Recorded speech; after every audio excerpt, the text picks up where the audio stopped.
The Valthrine Empire had ruled over the Orion Arm for 3,000 years, and their crystalline ships moved through space like silent predators that had never known defeat. They had catalogued every species they encountered and conquered every civilization that dared to resist their authority. Their archives contained the histories of 100 fallen races, and the Valthrine believed themselves to be the ultimate power in this region of space. Commander Zekthor stood before the Imperial Council with his 4 eyes gleaming in the dim light of the chamber, and his mandibles clicking together in anticipation. He had come to deliver news that would please the Council and cement his reputation as a decisive military leader. The humans have rejected our terms, and their planet called Earth refuses to submit to Imperial authority. They claim sovereignty over their own star system and have denied our rightful jurisdiction over their space, Commander Zekthor announced with confidence in his voice. The council members clicked their mandibles in response, and the sound echoed through the massive chamber like rainfall on metal. To the Valthrine, this defiance from such a young species was almost amusing in its futility. The humans had barely achieved faster than light travel, and their technology was primitive compared to the vast capabilities of the Empire. They had no significant military fleet, and no allies among the established powers of the galaxy. Their resistance seemed like nothing more than the tantrum of a child who did not understand the reality of their situation.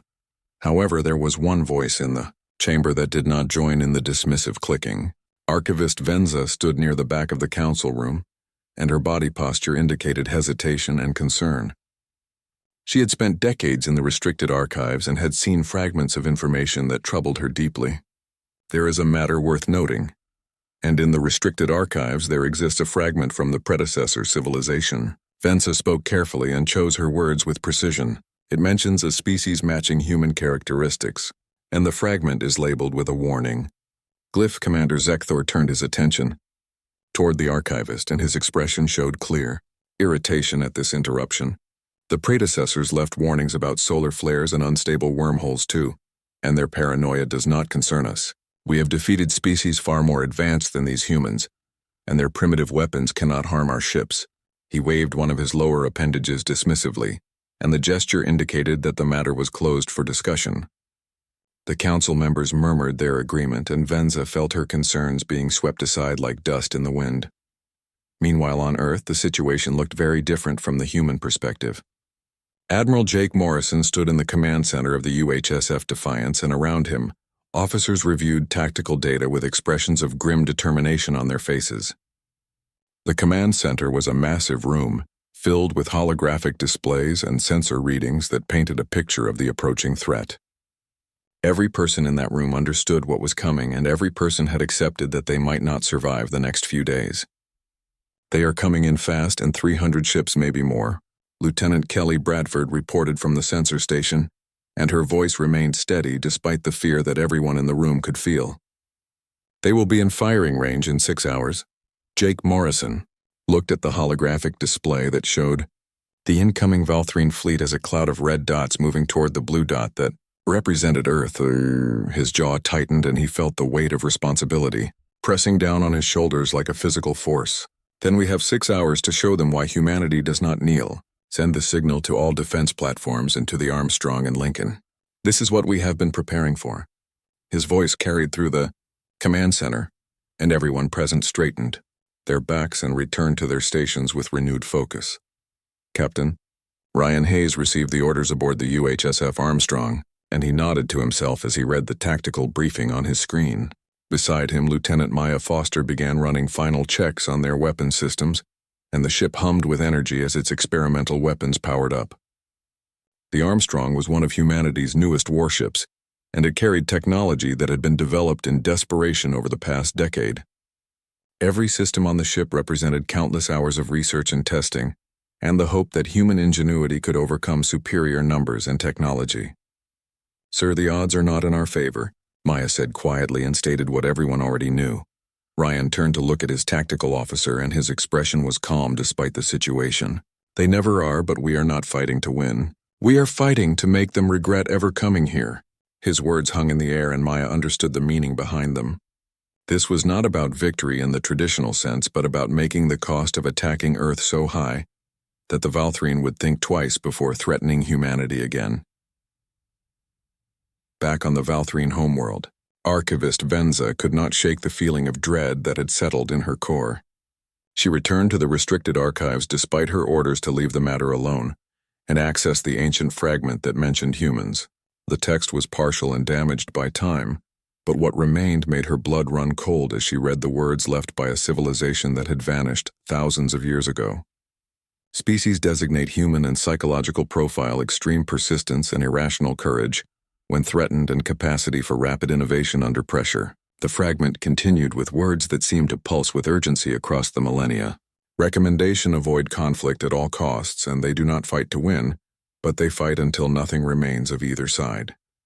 The Koresh made the mistake of engaging them, and the consequences were catastrophic. Venza knew about the Koresh from her studies of ancient history. They had been the predecessor's greatest enemy, and a civilization that had nearly conquered the entire galaxy before mysteriously vanishing 12,000 years ago.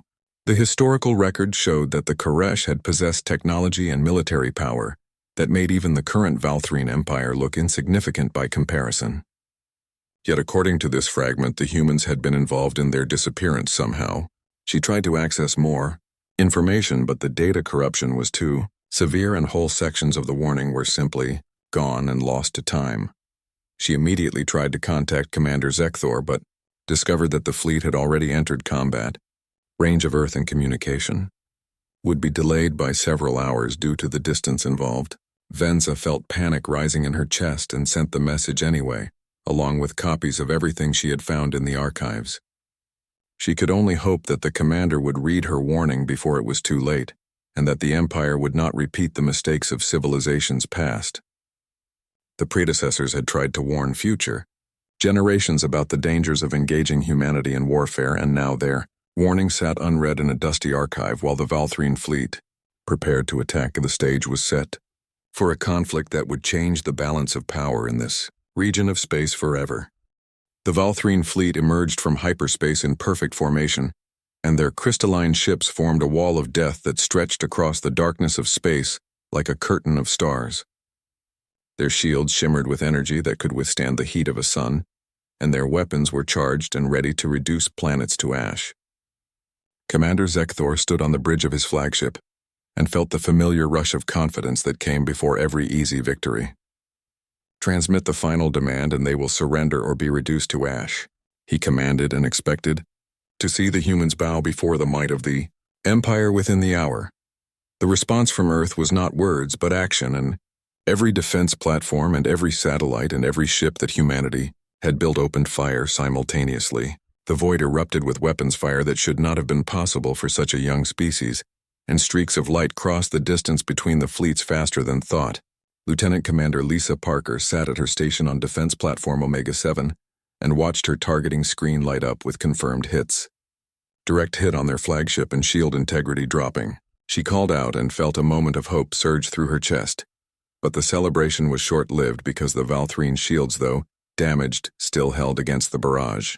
Their return fire was devastating and precise, and 3 defense platforms simply vanished in explosions that lit up the darkness like miniature suns. Lisa gripped her console as her own station shook from a near miss and alarms began blaring throughout the platform. The structure groaned under the stress, and she could hear the sound of metal tearing somewhere in the lower levels. All platforms switched to pattern Delta 9 and make them work for every inch. Admiral Morrison's voice came through the communication system and carried the calm authority that kept everyone focused on their tasks. On the UHSF, Lincoln Captain Greg Santos watched his crew execute evasive maneuvers that would have been considered suicidal just a decade ago. Humanity had learned to fly like they were fighting for their lives because they truly were, and every pilot had accepted that survival was less important than making the enemy pay for every meter of space. Target their formation nodes, and if we can break their coordination, we can pick them apart, Greg ordered, and his weapons officer, Lieutenant Chris Morgan, launched a spread of kinetic missiles without hesitation. Each missile carried enough force to crack a small moon, and they streaked toward the Valthrine line like arrows shot from the bow of an angry god. The alien ships intercepted most of them with point defense systems, but 3 missiles got through the defensive screen and slammed into a Valthrine cruiser with tremendous impact. The cruiser spun off course and its crystalline hull fractured in multiple places as atmosphere vented into space. It was a small victory, but it proved that the Valthrine could bleed and that knowledge spread through the human fleet like wildfire. Commander, Zekthor felt the impact vibrate through his flagship and his four eyes widened in surprise. This was not supposed to happen, and the humans were supposed to be outmatched and overwhelmed by superior technology and numbers. Instead, they fought with a ferocity that defied all tactical logic and refused to acknowledge the reality of their situation. They are not retreating, and they know they cannot win, yet they continue to attack. His tactical officer reported, and confusion was evident in his voice because this behavior made no sense according to Valthrine military doctrine. Then, we will teach them the price of defiance in all ships. Advance and destroy everything. Zekthor snarled and gave the order that would commit his entire fleet to close combat. The Valthrine formation moved forward like a tidal wave of death, and their weapons lit up space with energy beams that could melt through solid rock. The human ships did not retreat, but instead accelerated toward the enemy fleet and closed the distance in a way that seemed insane to the Valthrine commanders who watched in disbelief. The battle intensified into chaos that resembled nothing in the Valthrine tactical manuals. Human ships darted between the larger Valthrine vessels and fired at point-blank range before banking away in maneuvers that pushed their inertial dampeners to the breaking point. Explosions bloomed in the darkness and debris scattered in all directions as ships from both sides took damage. It was not the ordered warfare that the Valthrine were accustomed to, but rather a brawl where desperation and courage mattered more than superior technology. The Defiance Admiral Morrison coordinated the defense with cold precision, and his mind worked through tactical calculations, even as his heart ached for every loss. Every destroyed ship represented hundreds of lives and families that would never see their loved ones again, but every second they held the line was a second for Earth's population to reach the underground shelters. "Sir, the Armstrong is taking heavy fire," Kelly Bradford reported, and her voice carried a note of alarm that made Morrison look at the tactical display with concern. The UHSF Armstrong was surrounded by Valthrine cruisers, and its shields were failing under the concentrated bombardment. Flames vented from multiple hull breaches, and Morrison could see that the ship was dying. "Order them to fall back," he commanded, but Kelly's response made his blood run cold. "They are not responding, sir, and they are ramming." Ryan Hayes sat in his command chair aboard the Armstrong and knew that his ship was finished. The crew had already evacuated to escape pods per his orders, and only he remained on the bridge. He looked at the nearest Valthrine battleship and made a decision that would cost him his life, but might save countless others. The Armstrong turned directly toward the enemy vessel, and Ryan pushed the engines to maximum power. "For Earth," he whispered, and then the Armstrong struck the Valthrine battleship at a significant fraction of light speed. The explosion was visible from the planet's surface, and it burned like a new star for 3 full seconds, before fading into darkness. When the light cleared, both ships were gone and reduced to expanding clouds of superheated gas and twisted metal. 2 more Valthrine vessels had been caught in the blast radius, and their hulls were shattered beyond any hope of repair. The tactical display showed 4 enemy ships eliminated in a single attack, and the cost had been 1 human vessel and 1 brave captain commander. Zekthor stared at the tactical display in disbelief, and his mandibles hung open in shock. They sacrificed an entire ship for a tactical advantage, and what kind of species does this? He asked aloud, but nobody on his bridge had an answer. The Valthrine fought for glory and honor and territory, but they did not throw away lives like this human had done. It was wasteful and illogical and terrifying in its implications. Across the Valthrine homeworld archivist, Venza found another fragment in the ancient databases, and this one made her hands tremble as she read. Human warfare operates on principles that defy conventional cost-benefit analysis, and they will trade 1 life for 1,000 of the enemy without hesitation. They will burn their own worlds before surrendering them and do not engage under any circumstances. She transmitted the message to the fleet immediately, but the communication delay meant it would not arrive for hours, and she feared it was already too late to prevent disaster. The battle raged on for hours, and the space around Earth became a graveyard of broken ships and shattered dreams. Defense platforms fell one by one under Valthrine fire, but each platform took enemy ships with them into oblivion. Human fighters swarmed around Valthrine cruisers like angry insects, and their small size made them difficult targets while their weapons still packed enough punch to damage critical systems. The Valthrine had superior shields and stronger hulls and better weapons, but the humans had something that could not be measured on tactical displays. They had the absolute refusal to accept defeat and the willingness to pay any price for survival. Every human in that battle knew they were outmatched and probably going to die, but not one of them considered surrender as an option. They fought with the desperation of a species that understood this might be their last stand, and the ferocity of predators defending their young. The Valthrine had fought hundreds of wars and conquered countless worlds, but they had never faced an enemy quite like this. As the battle entered, its second day, Commander Zekthor tallied his losses and felt doubt creeping into his mind for the first time in his military career. 3 days into the battle, the Valthrine Empire had learned a harsh lesson that defeating humans and conquering humans were two entirely different propositions. The human fleet was decimated, and of the 40 ships that had initially defended Earth, only 7 remained operational. Thousands of personnel had died in the cold vacuum of space, and defense platforms lay scattered in ruins across orbital space like the bones of some massive creature. By any conventional measure, humanity should have surrendered hours ago, and yet they fought harder with each passing moment. Commander Zekthor surveyed the wreckage from his flagship, and the vessel was now scarred and damaged. Despite its superior technology, he had lost 90 ships in 3 days, and 90 ships to a species that should not have been able to scratch his paint, according to all tactical projections. The numbers made no sense, and the losses were mounting faster than replacements could arrive from Imperial space. Status of their planet, he demanded, and his voice carried an edge of frustration that his crew had never heard before. Multiple cities destroyed, sir, but their military command structure remains intact, his tactical officer reported while studying the sensor data carefully. They have moved it underground, and our scanners show extensive tunnel networks across all continents that go deeper than our weapons can reach from orbit. The officer paused and then added something that made Zekthor's mandibles click in anger. Every landing party we have sent to the surface has disappeared, sir. Then we will dig them out, Zekthor said, but even as the words left his mouth, he knew it was not that simple. Every squad of Valthrine soldiers sent to Earth's surface had vanished, and not defeated in glorious combat, but simply gone without a trace. Some had sent brief distress calls before communication cut off, and others had died in ambushes that seemed to come from nowhere. The humans did not fight with honor, but with tactics that the Valthrine military doctrine had no answer for.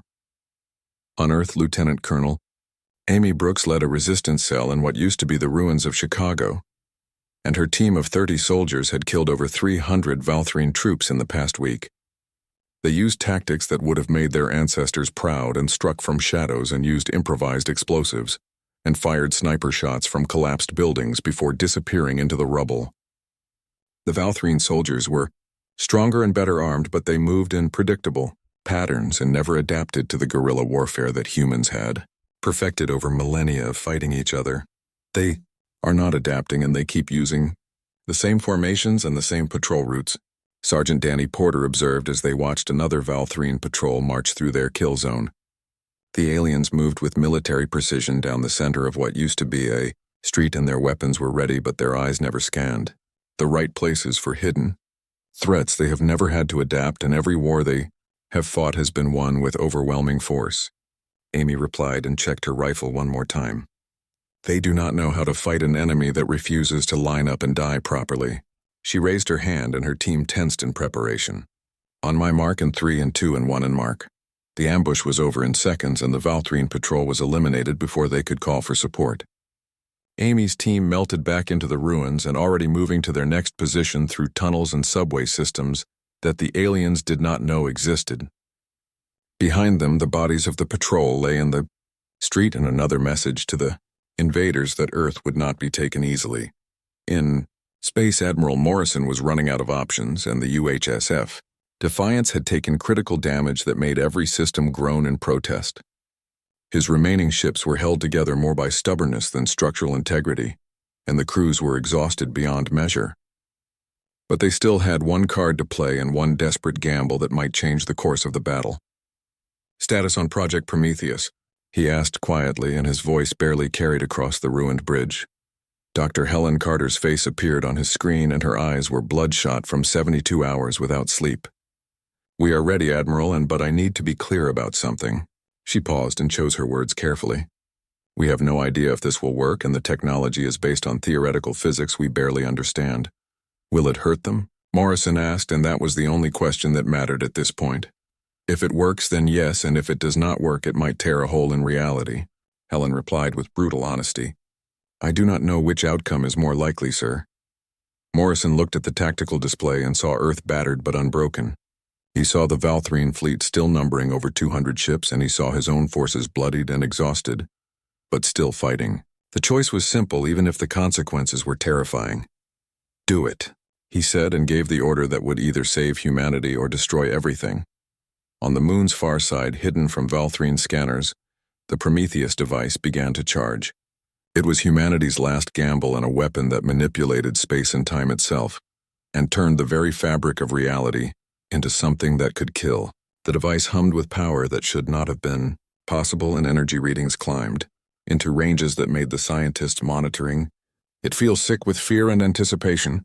Commander." Zekthor received the energy readings. With alarm, and every sensor on his flagship was screaming warnings about the power signature coming from the human moon. "What is that?" he demanded, and his voice carried real fear for the first time in his long military career. "Unknown, sir, and the power signature is off all our charts." His science officer replied, and his appendages were trembling as he studied the data. "It is coming from their moon, and the energy levels are increasing exponentially. Destroy it, and now." Zekthor shouted, but the Valthrine ships were out of position and scattered by days of hit-and-run attacks.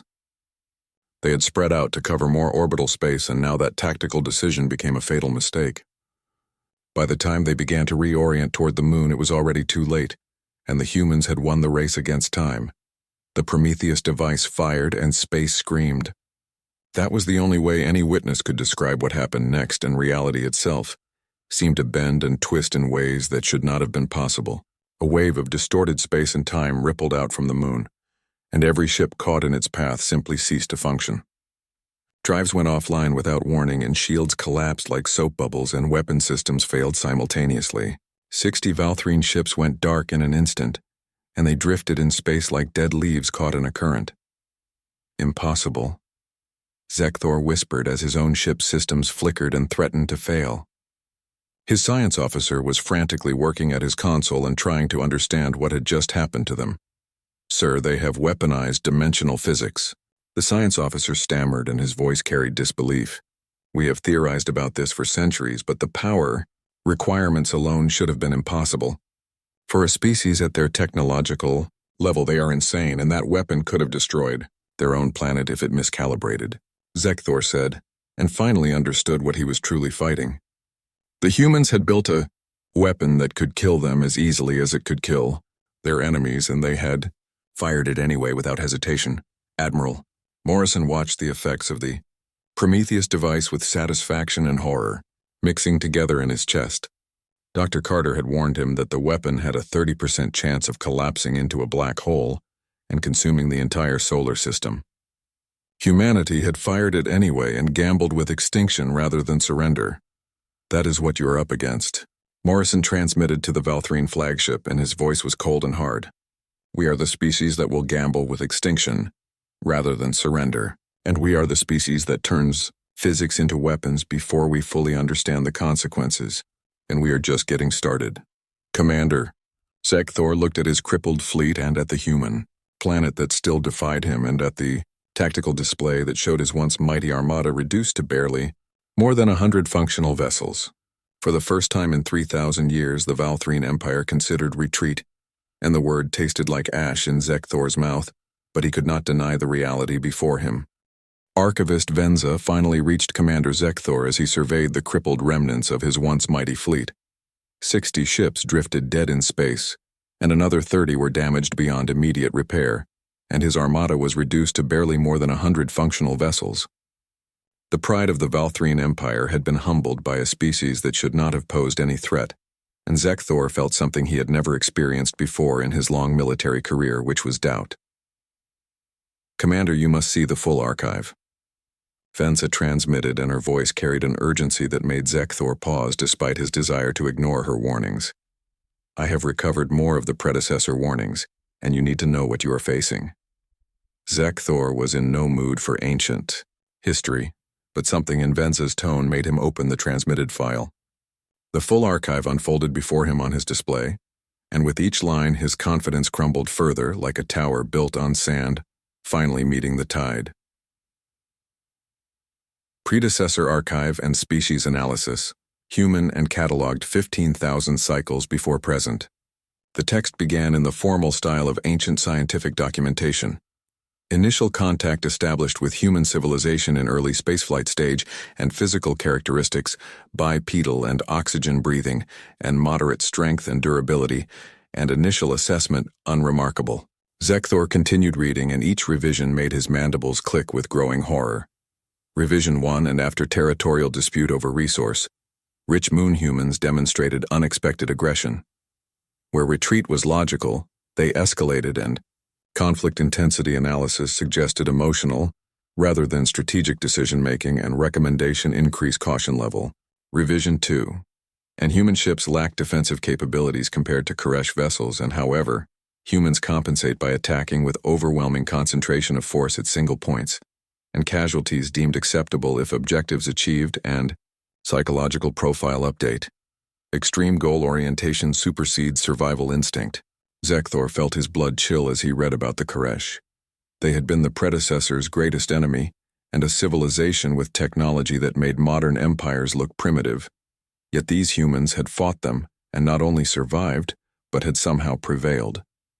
Revision 3, and after loss of their colony world, Kepler 442b humans did not negotiate or surrender as predicted. Instead, they engineered biological weapons specifically targeting Koresh physiology, and deployed weapons despite knowing it would violate all established warfare conventions and 20 million Koresh casualties in 3 weeks, and human moral flexibility regarding warfare creates unpredictable threat matrix. The report continued, and each entry painted a picture of a species that became more dangerous the more desperate they became. Zekthor read about how the Koresh had deployed planet-killer weapons against human colonies and eliminated 5 entire worlds in an attempt to break human resistance. The predecessors had predicted immediate surrender, but instead the humans had done something unthinkable. Revision 4, and Koresh Empire deployed planet-killer weapons against Earth colony systems and eliminating 5 human worlds, and expected result human surrender, and actual result humans captured Koresh command vessel and extracted intelligence through extreme interrogation methods and located Koresh homeworld. 3 months later, human fleet arrived at Koresh Prime and initiated orbital bombardment, and when ordered to cease fire, human commander stated, "You taught us that worlds can die, and we are quick learners." Zekthor had to pause in his reading because his hands were shaking. The humans had learned how to destroy planets from their enemies, and then turn that knowledge back on them with ruthless efficiency. The Koresh homeworld had been the center of an empire that spanned hundreds of systems, and the humans had reduced it to ash in retaliation. Revision 5, and Koresh Empire fell after 2-century war with humans, and survivors fled to dark space, and human civilization nearly collapsed from the effort. 70% casualties and economy destroyed, and hundreds of worlds abandoned. Yet they claim victory, and analysis of human psychology suggests they measure success not by what they preserve, but by whether their enemy still exists. The final entry of the archive made Zekthor understand why the predecessors had vanished from this region of space. Final entry, and the predecessors made peace with humanity at enormous cost, and we ceded 12 systems and provided technological aid for their reconstruction. In exchange, they promised to remain in their local cluster, and this agreement is the only reason our civilization survived, and we abandoned our territorial claims and retreated to preserve our species. Then came the warning that Venza had tried to share days ago, and the warning that might have prevented this entire disaster. Warning to successor civilizations, and do not engage humans unless you are willing to accept total war, and they do not. Surrender, and they do not negotiate from weakness, and they will sacrifice everything. Their worlds, their people, their future to ensure their enemy loses. The Koresh were the greatest military power in galactic history, and humanity reduced them to a footnote through sheer relentless brutality, and if you encounter humans, maintain diplomatic relations at all costs, and if diplomacy fails, retreat, and If retreat is impossible, know that you face a species that evolved by outlasting predators and ice ages and plagues and each other, and they are survivors who learned to thrive through spite. The warning concluded with words that seemed to burn themselves into Zekthor's mind. Do not make our mistakes, and do not assume their compassion is weakness, and do not test their limits, and we barely survived learning these lessons. And you may not. Commander Zekthor felt his entire worldview crumbling as he finished reading.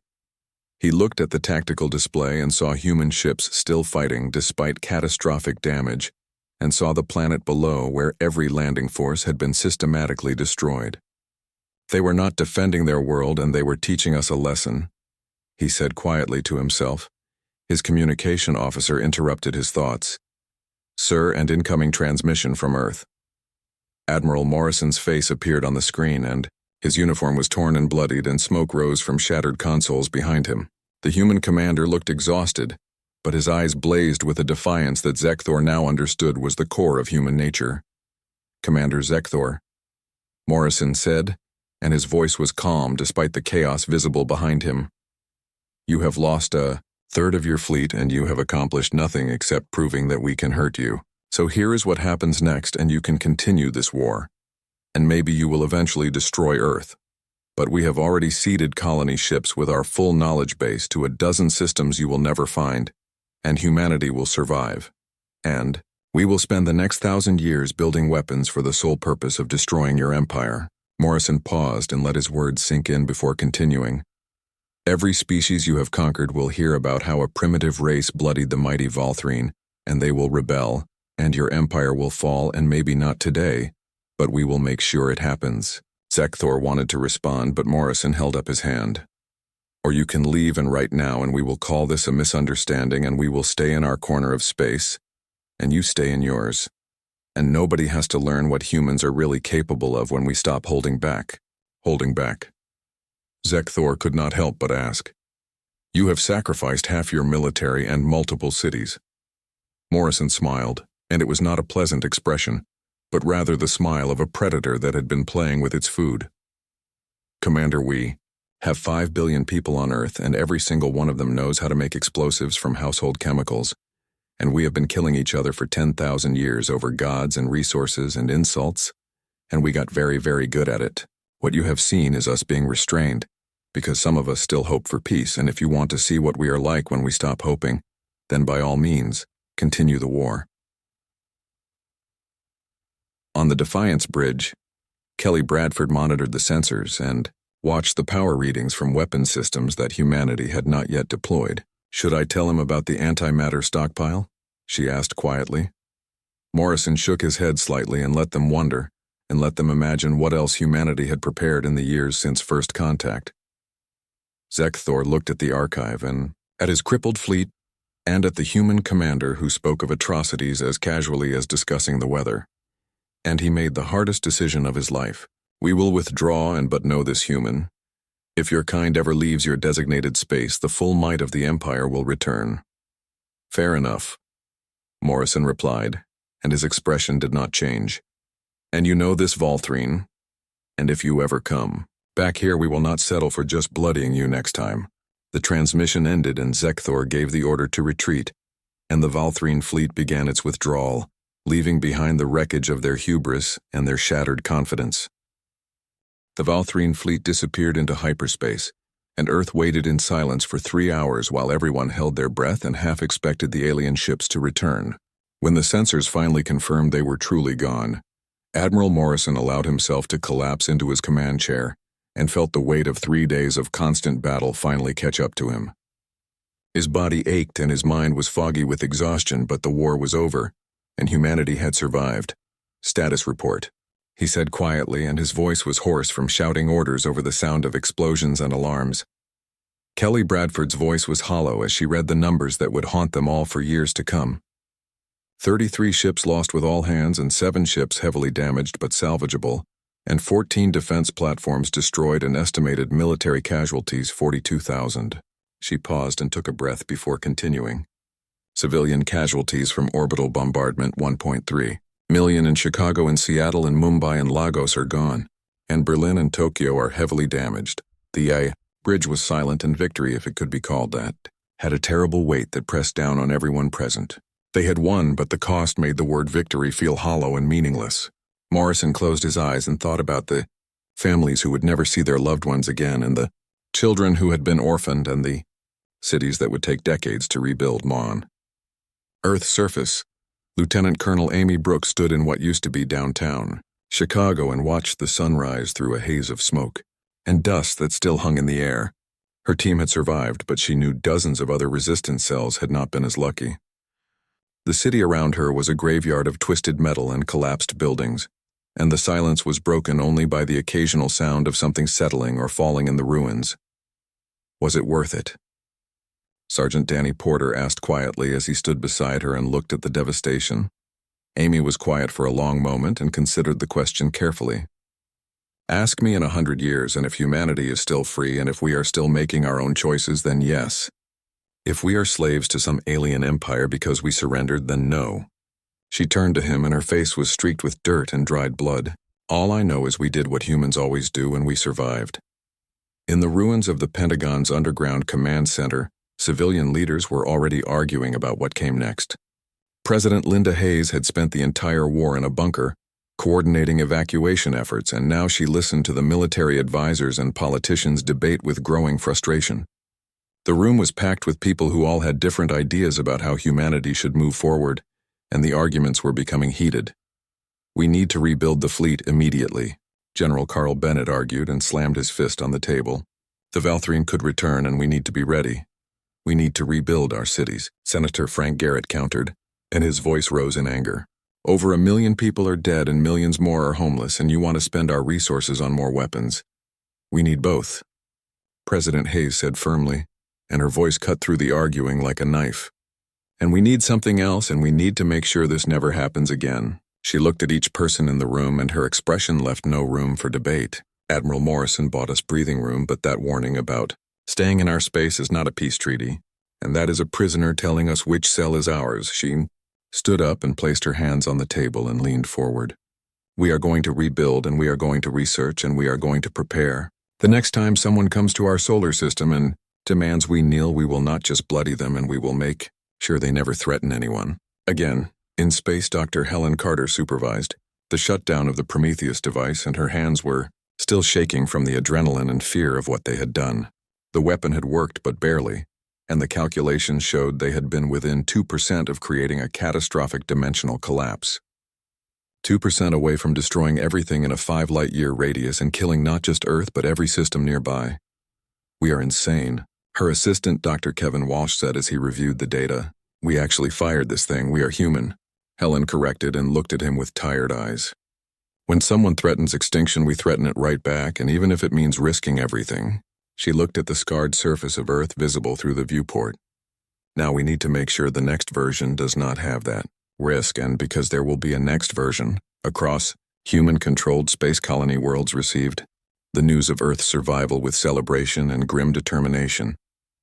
They had all been preparing for the possibility that Earth might fall and that they would become the last remnants of humanity. Now they knew the species had survived, and it had survived by making the aggressors regret their choice to attack. On the frontier colony of New Hope, Governor Steve Patterson addressed the colonists in the main square. Earth held and our homeworld faced the fire and came through, but this was just one battle, and out there in the galaxy are thousands of civilizations. Some might be friendly and others will see us as prey. He paused and looked at the faces of the people who had chosen to leave Earth and build new lives among the stars. So we build and we prepare and we make sure that anyone who thinks humans are easy targets learns the same lesson the Valthrine did, and we do not fight fair and we do not fight clean, and we do not stop fighting until our enemy does. The colonists cheered, and Patterson felt the weight of what humanity had become. They were not the peaceful explorers they had imagined themselves to be when they first reached for the stars. They were survivors who had learned that the galaxy was hostile, and they had adapted the only way humans knew how, by becoming the thing predators feared. On the Valthrine, homeworld archivist Venza presented her findings to the Imperial Council, and the chamber, which had once echoed with confidence, now filled with uncertain silence. The humans are everything the predecessors warned about, she concluded, and her voice carried the weight of historical truth. They are not exceptionally strong or fast, and their technology is crude compared to ours. But they possess something we cannot quantify or counter, and they simply refuse to accept defeat. Council member Thexval, who was one of the Empire's oldest and wisest, spoke carefully.